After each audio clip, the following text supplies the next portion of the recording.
We all know and love Sean Baker now after the Anora of it all. My first foray into his work was with The Florida Project, which I would happily place as one of my 20 favorite films of all time. It's the first film I could think of that made me weep in a movie theater. And then Red Rocket came along as this painfully uncomfortable and poignant look at America through the lens of the ultra-charismatic character Mikey, played magnificently sleazy by Simon Rex.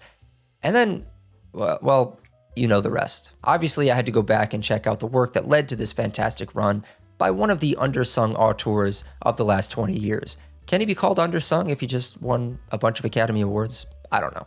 Who's to say? I started with Takeout, a film about a day in the life of a Chinese immigrant in New York who works frantically to raise enough money through delivery tips to pay off his $800 debt to smugglers.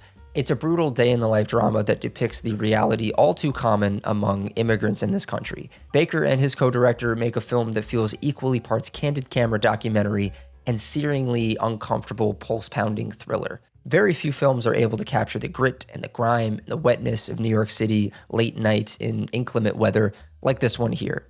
Having lived in New York for about 8 years now, I could say that this film feels very accurate to what being in Manhattan feels like at certain hours of the day and night. And there's a crucial scene later on in the film that I won't give away that made my heart sink.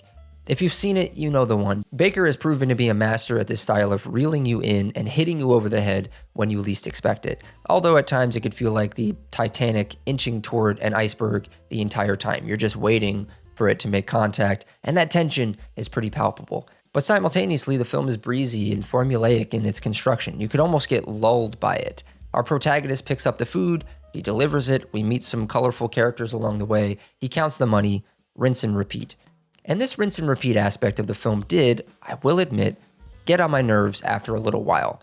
But again, Baker and company know what they're doing, and by the end you come around thinking it was all worth it and necessary for what happens in the third act.